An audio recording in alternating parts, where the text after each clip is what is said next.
Donc la contestation du modèle classique de l'enquête, incarné par la recherche scientifique et experte, est particulièrement nette avec l'émergence de l'enquête commune qu'on appelle recherche délibérative, participative, collaborative ou coopérative.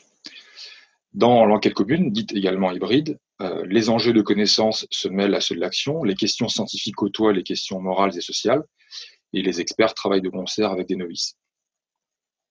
L'émergence de l'enquête commune témoigne d'une aspiration à une démocratisation de la démocratie, selon l'expression de Michel Callon, qui touche aussi la recherche désormais, mais elle pose de nombreuses questions, notamment de méthode.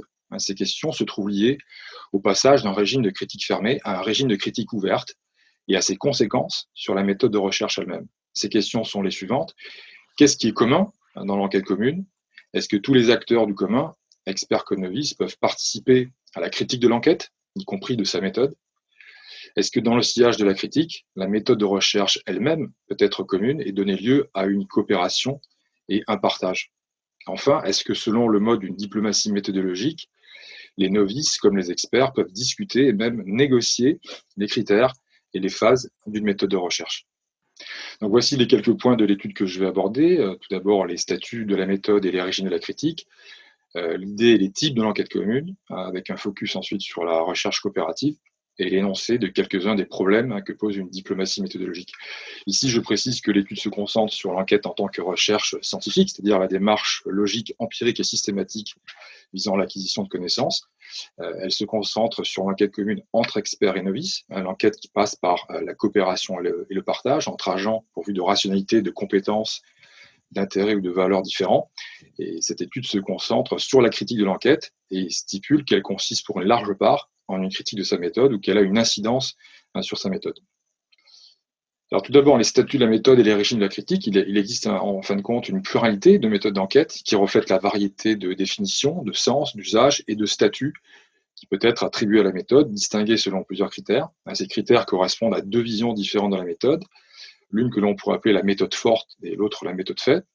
La méthode au sens fort est peut-être qualifiée d'universelle, prescriptive, formelle, externe, explicite ou réflexive. La méthode au sens faible est plutôt de nature particulière, descriptive, substantielle, interne, implicite, opératoire. Il s'agit de deux types idéaux de la méthode, forte ou faible. Bien entendu, on pourrait imaginer des recoupements entre tel ou tel critère. Il est d'usage aujourd'hui de faire la différence entre un canon, un ensemble de règles de méthode pour la recherche en général, et un style, un ensemble de règles et d'usages propres à un domaine de recherche en particulier.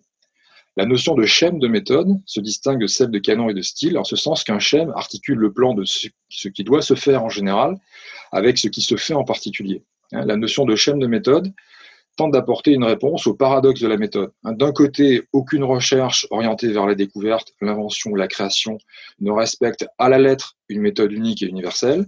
De notre côté, toute recherche à sa manière se réfère à des critères d'une méthode en insistant sur tel ou tel ou en les interprétant, qui peuvent être considérés comme standards. Qu'il s'agisse de la définition d'un problème, d'une hypothèse, d'un protocole de recherche, etc. La méthode schématique est ici une sorte de fiction utile qui présente un intérêt heuristique en vue de faire ressortir les identités et les différences, les variations de méthode d'une enquête à l'autre. On pourrait les regrouper sous la forme de 12 critères que j'appelle le dodécanome. Ce ne sont pas les tables de la loi, mais simplement cette idée, d'un ensemble de critères ou de phases d'une méthode standard, mais qui correspond plus à une topologie, ou si elle est entendue dans le sens d'une chronologie, ce serait une chronologie non stricte. C'est plutôt un ensemble de critères à géométrie variable qui relèvent de cette notion de fiction utile. On va retrouver donc le thème qui correspond à un domaine d'objet, le problème qui formule une question précise, la thèse opposée à son antithèse qui énonce une alternative, l'hypothèse qui précise les relations des objets de l'étude, l'idée qui envisage une solution possible, le système de référence qui donne le cadre de signification, la base de données qui s'alimente d'informations et de sources, le protocole d'activité et d'expérience qui fixe le devis de recherche, l'épreuve logique ou empirique qui teste l'hypothèse, l'analyse du résultat qui appelle une interprétation, la synthèse du résultat qui valide ou non l'hypothèse, et enfin ce qu'on pourrait appeler l'hyperthèse qui énonce une version de l'enquête et de son résultat sous une forme condensée, sous la forme d'articles, de conférences, etc., mais qui n'est pas en réalité exactement l'enquête telle qu'elle s'est déroulée. Si la critique de l'enquête consiste pour une large part en une critique de sa méthode, cela implique de se questionner sur les conditions de validité et de légitimité de cette critique. Il existe plusieurs régimes de la critique possibles que l'on peut ramener à deux régimes principaux. Le régime de la critique fermée, une critique de l'enquête et de sa méthode qui a pour cadre un domaine de spécialité et qui est réservé à une communauté de spécialistes de ce domaine, avec une rationalité unique ou simple, par exemple la rationalité scientifique dans une recherche scientifique. Et en outre, le régime de la critique ouverte, donc une critique de l'enquête et de sa méthode qui n'est pas limitée à un domaine de spécialité et qui est ouverte à une communauté de non-spécialistes de ce domaine. Et dans ce cas, la rationalité est plurielle ou complexe. Le passage d'un régime de critique fermée à un régime de critique ouverte de l'enquête, surtout si l'on vient à concerner certains critères de méthode, pose la question de la relation entre des rationalités et des agents multiples. Il s'agit alors d'une critique qui doit composer avec une dynamique d'enquête qui est à la fois multirationnelle et multi-actentielle. Alors maintenant, l'idée de l'enquête commune et les différents types que l'on peut repérer. Le terme d'enquête est censé rendre compte de tout un ensemble de processus et de procédures d'investigation, d'expérimentation et de validation qui ont cours dans différents domaines selon différents plans. C'est ainsi qu'au-delà de l'enquête du journaliste ou du policier, il existe une grande variété de modes et de visées de l'enquête, comme le suggérait Dewey, qui distinguait l'enquête scientifique, l'enquête morale, l'enquête sociale également. L'enquête peut aussi être un parcours de recherche où des experts, des chercheurs, des spécialistes travaillent de concert avec des novices, qu'on les appelle des profanes, des amateurs, des usagers, des patients ou des citoyens, dans une enquête commune ou co-enquête qui débouche sur une production commune ou coproduction. Alors, si l'on s'intéresse au modèle générique de l'enquête, on pourrait dire qu'il ressemble à ce modèle suivant. Un agent A mène une enquête. Si A est confronté à un doute qui entraîne une indétermination de son jugement, A identifie un problème qui précise l'objet de son questionnement, A entreprend une recherche sur ce problème qui vise à lever l'indétermination et à restaurer la détermination du jugement. Et l'on pourrait rajouter, A utilise une méthode de recherche qui comprend plusieurs étapes successives, et à cette condition, on pourrait rajouter une condition plus spécifique à une méthode avec plusieurs étapes qui satisfait un ensemble de critères épistémiques et éthiques. Maintenant, si nous nous trouvons dans le modèle générique de l'enquête commune, c'est un agent expert A1 et un agent novice A2 mènent une enquête commune, s'ils sont confrontés à un doute commun, identifient un problème, entreprennent une recherche, et comme quatrième condition, A1 et A2 utilisent une méthode de recherche commune qui comprend plusieurs étapes successives, qui satisfait un ensemble de critères épistémiques et éthiques, auxquels s'ajoutent des critères politiques, puisque nous sommes ici dans une relation de coopération, de partage entre des agents, les uns experts, les autres novices. Maintenant, si l'on essaie de repérer les différents types de requêtes communes, on pourrait faire la distinction entre la recherche-connaissance et la recherche-action, selon la visée théorique ou la visée pratique de l'enquête. On pourrait aussi faire la différence entre la recherche délibérative et participative, donc une recherche dans laquelle la discussion et la décision sont communes à propos de l'enquête, ou une recherche dans laquelle il y a un engagement commun dans l'activité même de l'enquête, ce qui renvoie de façon plus manifeste à la notion de participation. Également, nous pourrions différencier la recherche collaborative et la recherche coopérative, une recherche dans laquelle des experts et des novices travaillent ensemble, processus commun dans l'enquête, ou travaillent ensemble en vue de produire un ouvrage ou une œuvre commune, c'est la production commune de l'enquête.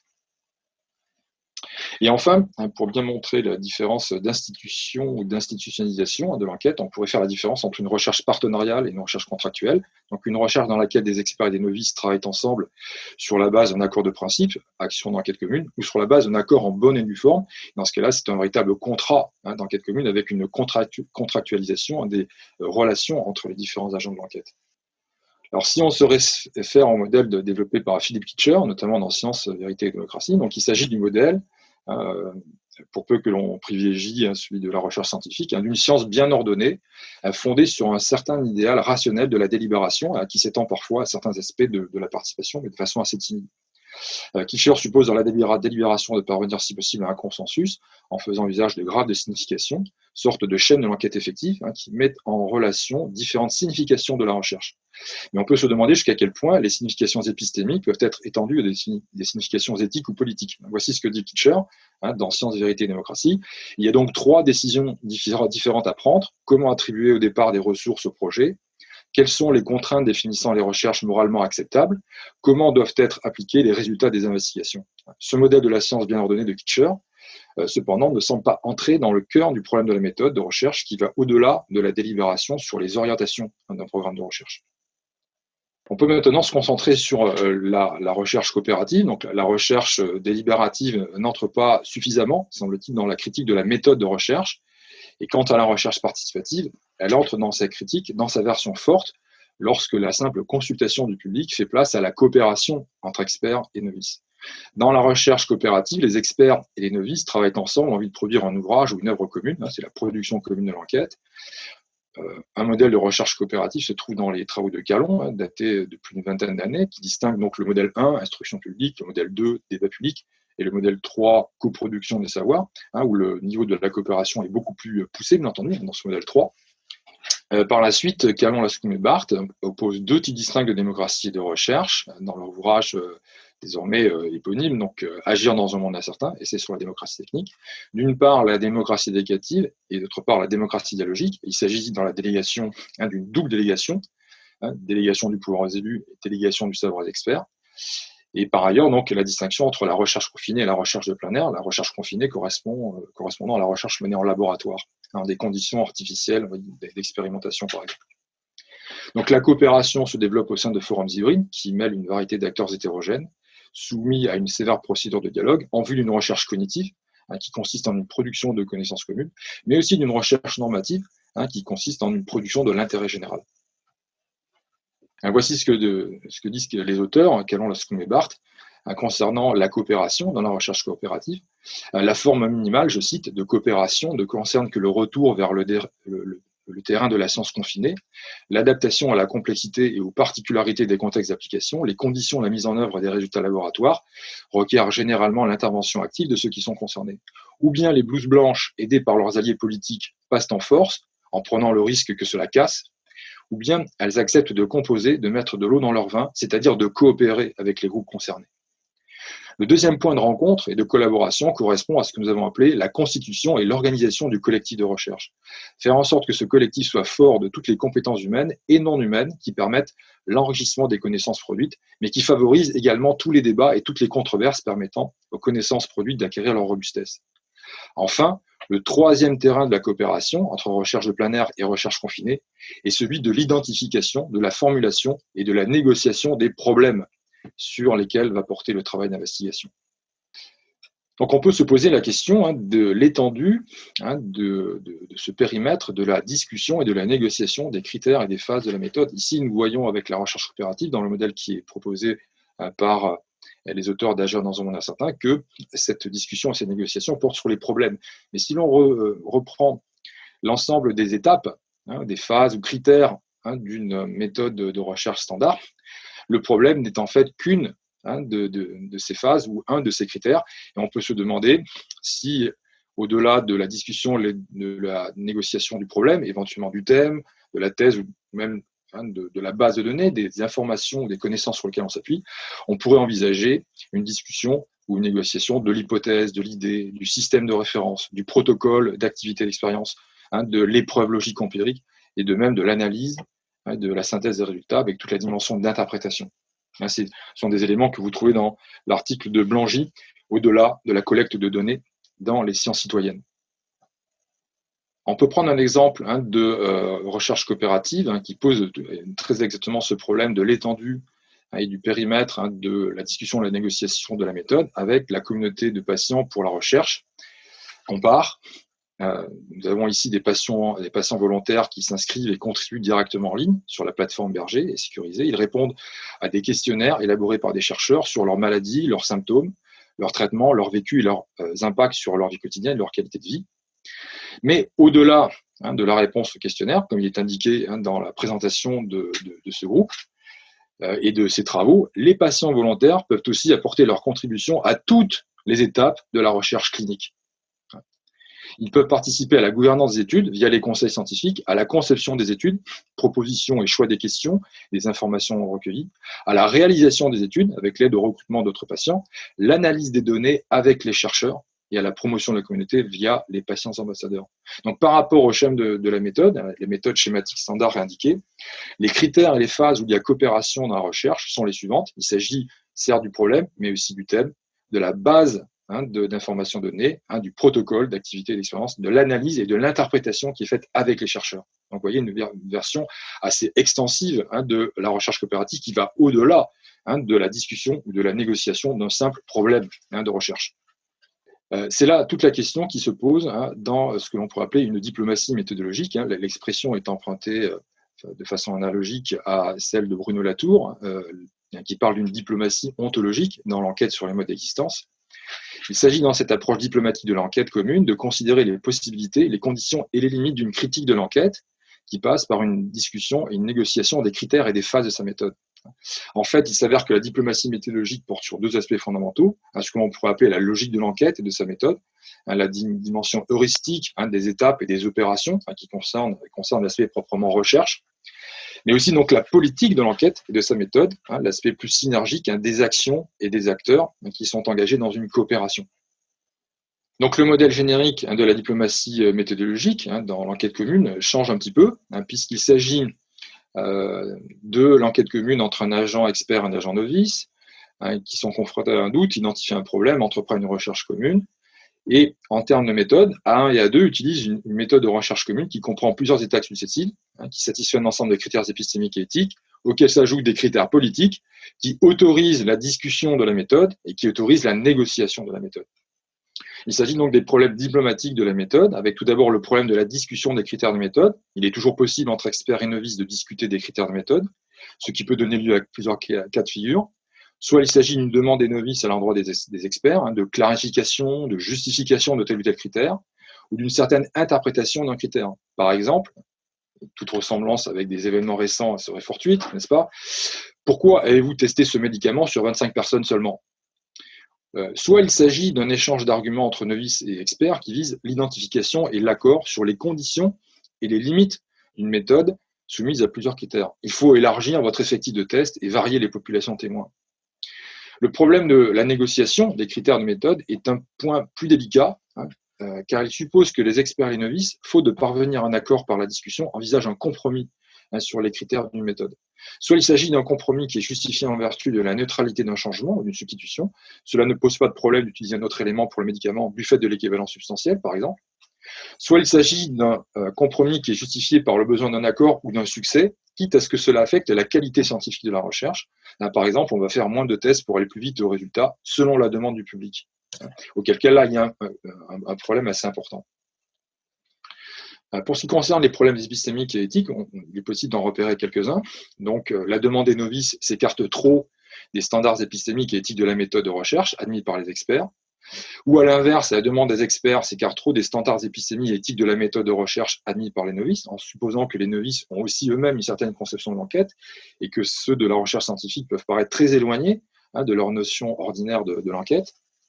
Les experts et les novices ne parviennent pas à se mettre d'accord sur les standards épistémiques et éthiques de la méthode de recherche en termes de critères, de phases et d'interprétation de ces critères et phases. Les experts ou les novices ne parviennent pas à se mettre d'accord sur les écarts qui peuvent être tolérés à l'égard des standards épistémiques et éthiques de la méthode de recherche. Et enfin, les experts et novices ne parviennent pas à se mettre d'accord, parviennent à se mettre d'accord sur les écarts qui peuvent être tolérés, mais ils s'écartent trop des standards épistémiques et éthiques de la méthode de recherche, auquel cas, évidemment, on suppose qu'il y aurait en quelque sorte des standards objectifs, vous voyez, qui serviraient de référence, y compris s'il y a accord entre une communauté hybride, vous voyez, d'experts et de novices locales.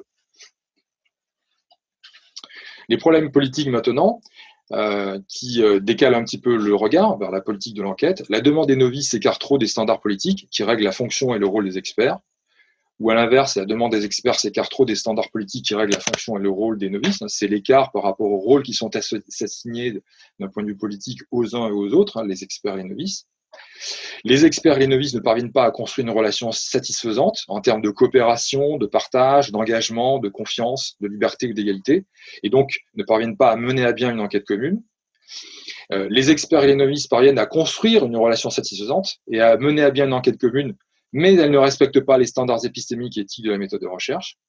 Et enfin, un dernier problème de diplomatie méthodologique, les perspectives que l'on peut interpréter en termes de prisme épistémique, éthique ou technique sur un processus d'enquête, et les orientations que l'on peut associer à un tropisme plutôt théorique ou pratique, heuristique ou stratégique, qui sont privilégiés dans la politique de l'enquête ont des conséquences sur la méthode de recherche et sur ses standards épistémiques et éthiques. Donc voilà quelques-uns des problèmes d'une diplomatie méthodologique, à la fois problèmes épistémiques, éthiques et politiques. Quelques remarques en conclusion. Il semble qu'il existe dans l'origine diplomatique de la critique une différence entre plusieurs zones. La zone autorisée de la critique, donc la discussion des critères et des phases, la négociation de certains d'entre eux, dans certaines limites, et une zone interdite de la critique qui va toucher en quelque sorte au noyau dur, voyez, de la méthodologie, donc le raisonnement logique et mathématique, l'objectivité des données empiriques, les standards épistémiques et éthiques, par exemple la justification et la cohérence des positions, la reproduction des expériences, le respect des faits et de la vérité. Mais il n'est pas évident que la frontière entre la zone autorisée et la zone interdite soit si nette et durable, car la discussion et la négociation des critères de méthode peut la faire bouger.